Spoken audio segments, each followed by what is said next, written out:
بسم الله الرحمن الرحيم. إذا وقعت الواقعة ليس لوقعتها كاذبة خافضة رافعة. إذا رجت الأرض رجا وبست الجبال بسا فكانت هباء منبثا وكنتم أزواجا ثلاثا فأصحاب الميمنة ما أصحاب الميمنة وأصحاب المشأمة ما أصحاب المشأمة والسابقون السابقون أولئك المقربون في جنات النعيم. ثلة من الأولين وقليل من الآخرين على سرر موضونة متكئين عليها متقابلين.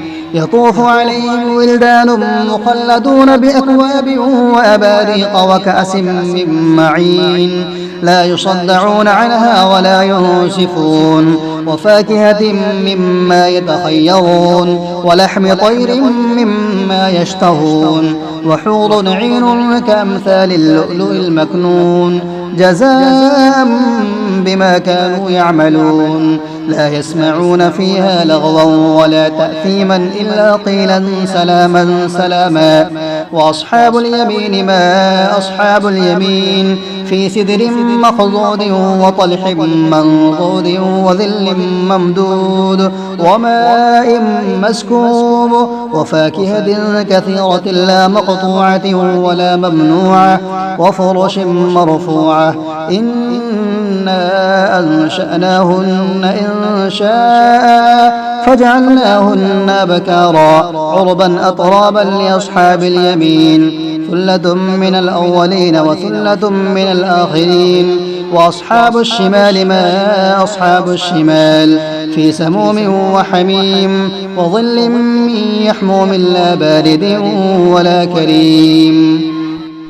إنهم كانوا قبل ذلك مترفين وكانوا يصرون على الحنث العظيم وكانوا يقولون أئذا متنا وكنا ترابا وعظاما أئنا لمبعوثون أو آباؤنا الأولون. قل إن الأولين والآخرين لمجموعون إلى ميقات يوم معلوم ثم إنكم أيها الضالون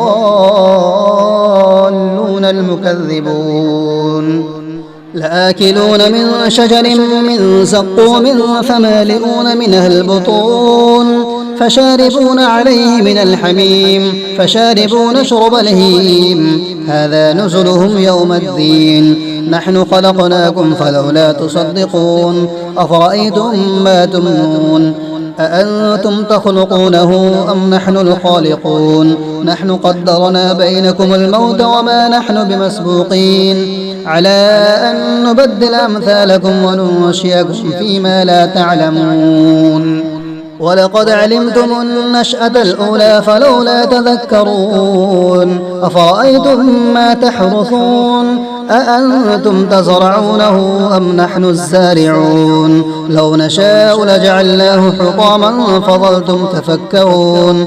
إنا لمغرمون بل نحن محرومون. أفرأيتم الماء الذي تشربون أأنتم أنزلتموه من المزن أم نحن المنزلون. لو نشاء جعلناه أجاجا فلولا تشكرون. أفرأيتم النار التي تورون أأنتم أنشأتم شجرتها أم نحن المنشئون. نحن جعلناها تذكرة ومتاعا للمقوين فسبح باسم ربك العظيم. فلا أقسم بمواقع النجوم وإنه لقسم لو تعلمون عظيم. إنه لقرآن كريم في كتاب مكنون لا يمسه إلا المطهرون تنزيل من رب العالمين. أفبهذا الحديث أنتم مدهنون وتجعلون رزقكم أنكم تكذبون.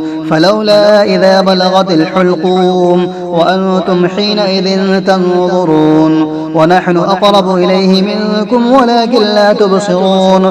فلولا إن كنتم غير مدينين ترجعونها إن كنتم صادقين. فأما إن كان من المقربين فروح وريحان وجنة نعيم وأما إن كان من أصحاب اليمين فسلام لك من أصحاب اليمين.